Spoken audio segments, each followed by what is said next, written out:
एक छोटे से कस्बे में समीर नाम का एक लड़का रहता था। बचपन में ही पिता की मृत्यु हो जाने के कारण परिवार की आर्थिक स्थिति बड़ी दयनीय थी। समीर की माँ कुछ पढ़ी लिखी जरूर थी, लेकिन उतनी पढ़ाई से नौकरी कहाँ मिलने वाली थी।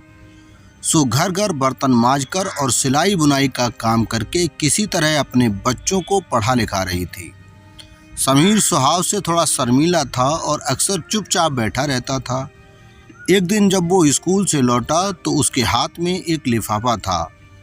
उसने माँ को लिफाफा पकड़ाते हुए कहा, माँ, मास्टर साहब ने तुम्हारे लिए ये चिट्ठी भेजी है, जरा देखो तो इसमें क्या लिखा है।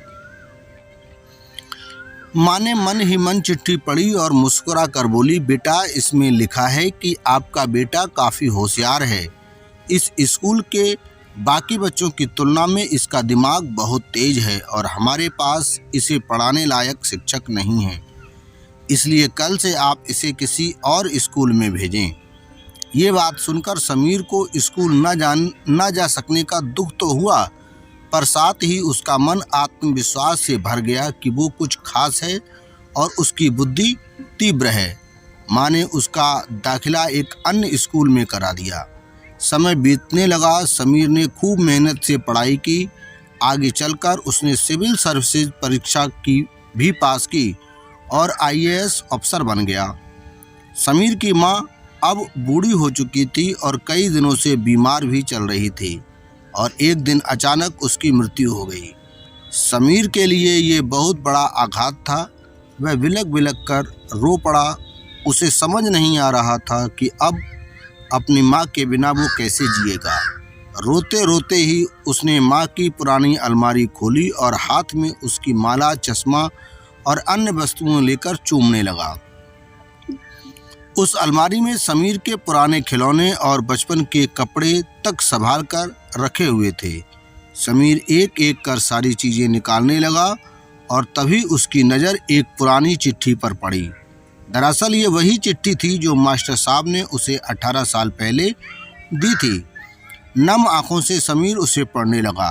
आदरणीय अभिभावक, आपको बताते हुए हमें अफसोस हो रहा है कि आपका बेटा समीर पढ़ाई में बेहद कमज़ोर है और खेल कूद में भी भाग नहीं लेता है।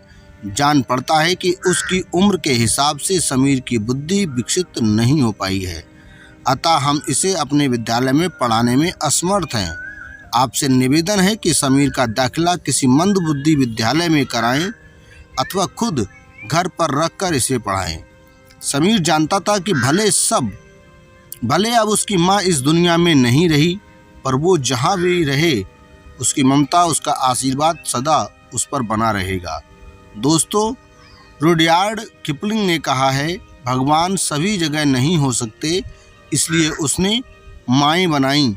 माँ से बढ़कर त्याग और तपस्या की मूरत भला और कौन हो सकता है। हम पढ़ लिख लें, बड़े होकर कुछ भी बन जाएं, इसके लिए वो चुपचाप न जाने कितनी कुर्बानियाँ देती है। अपनी ज़रूरतें मार कर हमारे शौक़ पूरा करती है। यहाँ तक कि संतान बुरा व्यवहार करे तो भी माँ उसका भला ही सोचती है। सचमुच माँ जैसा कोई और नहीं। जय हिंद।